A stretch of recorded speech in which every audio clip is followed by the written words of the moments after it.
Assalamualaikum Buya. Salam. Saya hamba Allah ingin bertanya.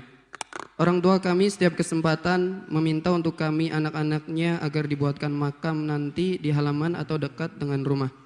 Dengan harapan anak-anak dengan mudah untuk kirim doa atau tahlil ke makam. Pertanyaan kami Buya, apakah hukumnya dalam Islam untuk membuat makam di halaman rumah? Terlepas kami hanya orang awam, bukan keluarga ulama, yang biasanya makam ada di area pesantren. Terima kasih Buya, semoga Buya, para ustadz dan ustadzah serta santri, jamaah dan pecinta Buya dikaruniakan kesehatan dan keberkahan. Wassalamualaikum warahmatullahi wabarakatuh. Assalamualaikum warahmatullahi wabarakatuh. Enggak ada beda antara makamnya orang awam sama ulama. Aturan pemakaman sama. Ulama pun tidak boleh jenazah dikubur di area pesantren yang sudah diwakafkan untuk pondok juga enggak boleh. Atau wakaf untuk masjid juga enggak boleh. Cuman kebanyakan ada kiai yang memang dikubur di pesantren itu memang sudah disiapkan tanahnya wakaf untuk kuburan. Selagi wakaf bukan untuk kuburan ya enggak boleh. Bukan kiai, bukan yang lainnya. Sama. Masjid apalagi sama. Jadi kalau seorang mewakafkan tanah adalah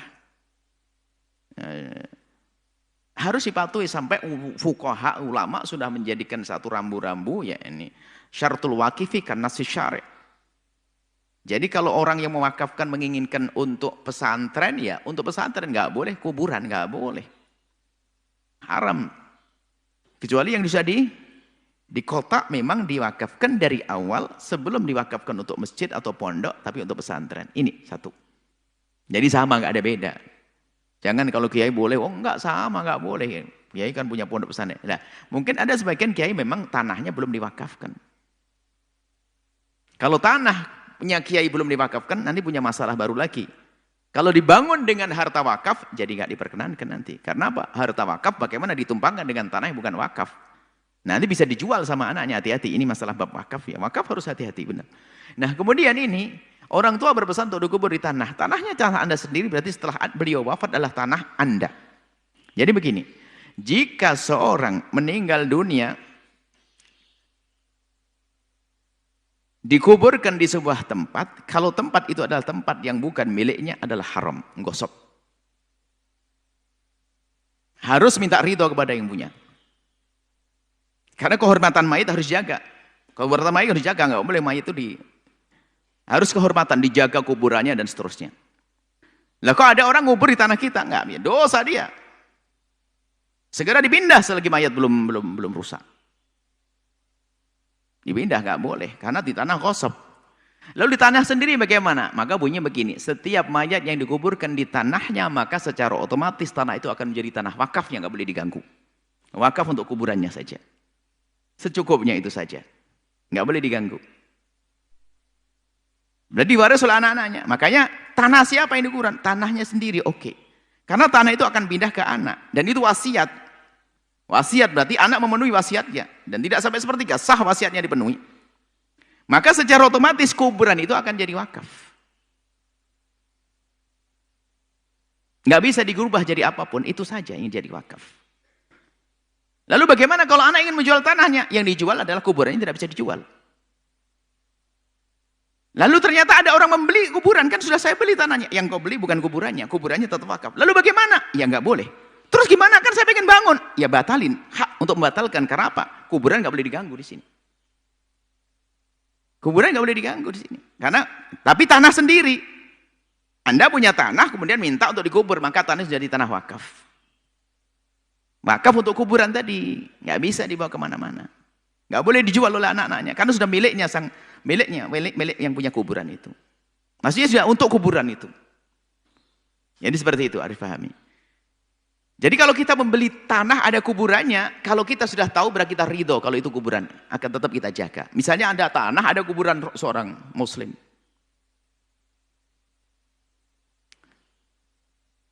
Bahkan kalau bukan muslim namanya dhimmi. Ini ada kuburan seorang muslim di situ. Saya beli tanah ada kuburannya. Berarti kita membeli semua tanah kecuali kuburan. Kuburan nggak bisa dijual belikan di sini. Lalu bagaimana harus kita jaga? Nggak boleh. Kehormatan seorang manusia dijaga, nggak boleh. Seperti itu. Jadi kita beli. Aduh, saya kan pengen bangun di sini ada makanya. Ya sudah batalin dong, nggak ada kuburannya. Maka dari itu harus hati-hati masalah mengkubur itu. Kalau di tanah sendiri oke, bukan gosok. Yang repot adalah mengkubur di tanahnya orang. Kalau di tanah orang menyuruh, kubur saja di tanah saya. Dia sebenarnya telah memberikan untuk jadi wakaf. Secara otomatis. Karena apa? Hukum mayat nggak bisa dia suruh pindah. Kamu pindah kamar sebelah, nggak ada. Harus di situ selamanya. Ini adalah masalah, tolong hati-hati masalah ini. Adalah sebagian latah dikubur di samping, yang mungkin seorang ustadz dikubur di pondok. Ya kalau memang tanahnya tanah wakaf untuk kuburan, tidak ada masalah. Atau memang pondoknya tanahnya tidak tanah wakaf, dibangun sendiri dengan duitnya sendiri. Yang jadi masalah ustadz duitnya, pondoknya dibangun dengan duitnya orang, tatonya tanahnya belum wakaf. Giliran mati dijual sama anaknya kan repot nanti. Seperti itu. Jadi pertanyaan tadi, boleh-boleh saja. Kalau seandainya orang tua Anda meninggal dunia, kemudian dikubur di tempat di tanahnya sendiri, maka tanah itu menjadi tanah wakaf untuk kuburannya.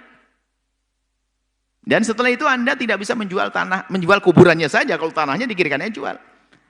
Cuman kehormatannya gimana nanti? Maka sebaiknya kalau Anda ingin mengubur orang tua Anda, langsung Anda pasang satu tempat yang sudah Anda khususkan untuk kuburan itu. Jika nanti dijual juga tetap terhormat itu kuburan. Jadi tempatnya itu adalah tempat yang sekiranya di kedepan hari bisa dijaga itu kuburan. Itu loh jadi kalau membuat kuburan itu. Jangan sampai menjadi orang bingung nanti akhirnya, naudzubillah, kuburan tidak terhormat. Di saat hidup kita membuat qad karamna bani Adam. Setelah meninggal kita muliakan. Anak Adam waktu hidup dimuliakan, setelah meninggal juga kuburannya dijaga. Nggak boleh kita menginjak-injak, duduk di atasnya dan sebagainya. Baik seperti itu ya. Semoga Allah memberikan kepada kita semua umur panjang dalam keadaan taat kepada Allah, sehat dan kelak husnul khatimah. Wallahu a'lam bishawab. Setelah Anda menyaksikan video ini, jangan lupa berselawat kepada baginda Nabi Muhammad sallallahu alaihi wa alihi wa sahbihi wasallam.